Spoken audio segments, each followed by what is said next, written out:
Zdravím vás, priatelia. Vítam opäť všetkých fanúšikov vlastného nakupovania v Číne. A v dnešnom videu sa pozrieme na tieto tri nástroje. Dnes začnem s týmito svorkami. Najskôr tie pozitívnejšie veci. Tie svorky sú postavené ako veľmi by som povedal, solidne. Či už táto vodiaca lišta, alebo tieto čeluste pôsobia veľmi seriózne, veľmi pevne. Takisto táto akcia posuvová, ide to veľmi hladko, potriaľ ako úplná spokojnosť.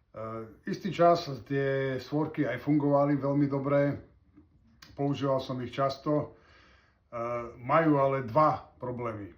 Jedným z nich je, že táto ochrana tejto kontaktnej plochy, ten taký tradičný plastový kúsok, ktorý sa tu nasunie, tak ten bol tak dimenzovaný, že to vypadávalo v jednom kuse. To znamená, že stačilo troška to nahnúť, ťuknúť a už sa to valalo niekde po zemi, čo ako neskutočne mi išlo na nervy a zdržovalo to. Už tento samotný fakt stačil na to, že by som si druhýkrát už túto svorku nekúpil. No ale čo bolo horšie, ako vidíte, tá svorka to má len metrický závit, čiže nie trapez, jak býva u svoriek, ale proste obyčajný M10.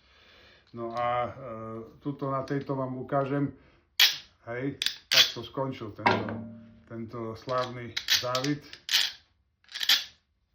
No takže v podstate táto svorka skončila v šrote. A čo sa týka hodnotenia, tak za tú pevnú stavbu a dobrú posuvovú akciu by som im dal 2 hviezdičky z 5. Druhým nástrojom je tento hliníkový uholník, ktorý som si kúpil na prenášanie značenia z jednej hrany na druhú. Ako vidíte, ten uholník je aj po asi roku používania v dobrom stave, tá červená farba neodišla, nie je zošuchaná, takže čo sa týka tej povrchovej ochrany, tak to sa dá len pochváliť. Poďme sa pozrieť, jak tento uholník stojí s pravými uhlami. Tak, teraz to je vidieť. Vidíte, že ten pravý uhol až taký pravý nie je.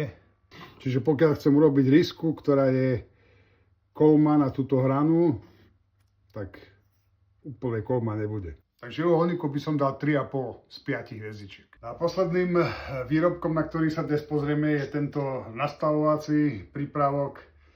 Je to môj najobľúbenejší asi vôbec nástroj, čo som si kúpil v Číne. Jednoducho preto, lebo funguje veľmi dobre. Veľmi presný, veľmi praktický, rýchlo sa s ním robí. Naozaj neoceniteľný pomocník. Meradlo má 2 stupnice. Jedna slúži na odčítavanie miery od základne po spodok. A druhá, táto slúži na odčítavanie od základne po vrch. Tomuto meradlu dávam 5 z 5 hviezdičiek. To je všetko, priatelia. Dúfam, že som pomohol. Vidíme sa na budúce. Čau.